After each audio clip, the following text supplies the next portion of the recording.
As far as the different features of the N97 are concerned, well, I said before that if you can imagine the feature list of the Nokia N95, which was released, what, 2 years ago now, maybe a bit more, you compare the features of that with the N97 and you're pretty much going to come up with the same set of features for both.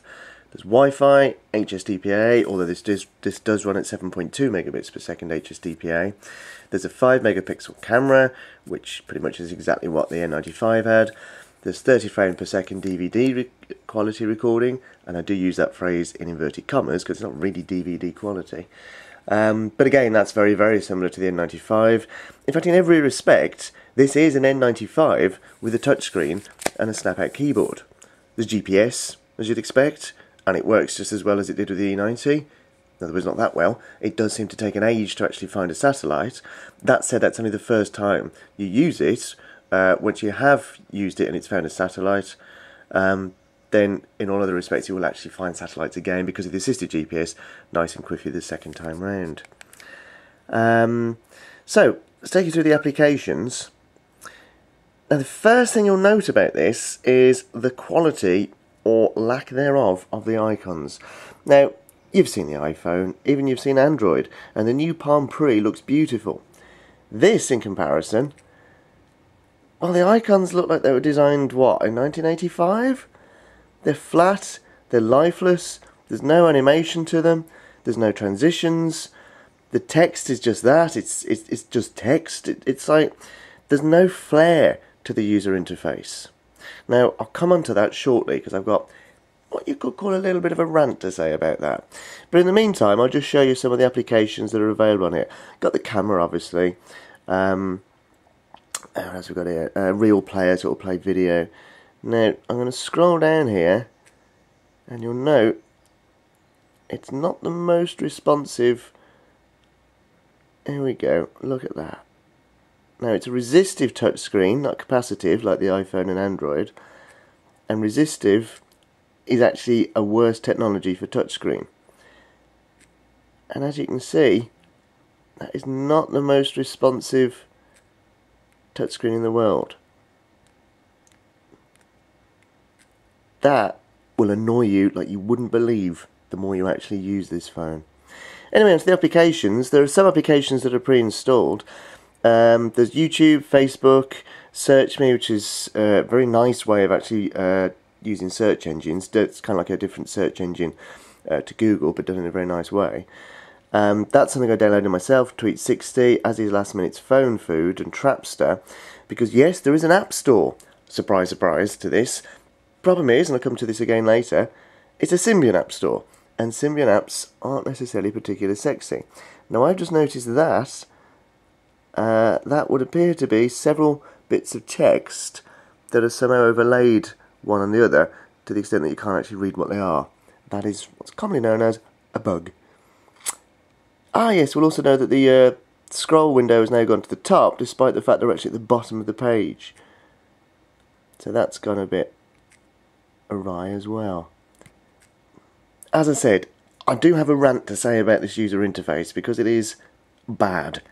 Very bad. Anyway, let's show you some of the things here. I'm going to start off with web browsing because to me, oh my god, if you're using a smartphone, then you've got to be using it for web browsing. Otherwise, you know, why would you be using it? Everything's mobile these days. All web pages are nice and mobile. Accessing the web, you want to do it wherever you are, you want 24/7 access to the web, it therefore makes sense to have a great web browser. Now, on the N97, it is a good web browser. It's based on WebKit. As you can see, renders nice and quick. There's a small problem with speed in the sense that you've got to wait for the whole page to load until you can actually do anything with it. This is TechCrunch's page, it's about 1 meg in size. Now I still can't do anything with this. As you can see, it won't let me scroll down despite the fact it's loaded now. There we go, now we've done it.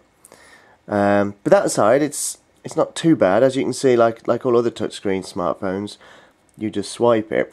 The only difference is, with my Android G1, and I'll show you this later, if you're going to scroll around, you only need to touch it and move up and down, and it will follow with you. Now, as you can see with the N97, that's not quite the case. Sometimes it registers your finger swipe, sometimes it doesn't. Sometimes it'll just... okay. Sometimes it'll just do whatever it wants to do, basically. It's not, in other words, the most useful of touchscreens. You do get a nice list of menus that are easy to call up. Settings, go to feeds, etc. And actually typing in... oh, I know where I can type in. Actually typing in URLs isn't exactly difficult either. So all in all, web browsing isn't too bad, but, and this is my big problem with the N97, it's not really any different from how it was with the E90. In other words, it's just an E90 with a touchscreen, and rather bad touchscreen at that, which in this day and age with iPhones, Androids, Palm Pres, Windows Mobile 6.5, when you'd expect something a little bit better from the world's largest mobile phone manufacturer. So here's my site. Now, another problem with this, now I just touched on that image there to scroll up, and it registered it as a click. I didn't want it as a click. I wanted it just as a scroll. But the problem is you have to press down so hard on the screen to scroll that as soon as you do it, if you're clicking on a link, it will register it as a click, which is rather annoying, to say the least. If I go back to home on this, you see, sometimes the links are super sensitive, sometimes they're not sensitive at all, sometimes it'll let you scroll, sometimes it won't. I gotta say, the browsing experience, not good. Browsing experience wasn't great on the E90, but at least for 2007 it was, because there was no competition. The E90 was a great phone of its day. This would also be a great phone for 2007, but it's not 2007. You do end up using the cursor key to scroll,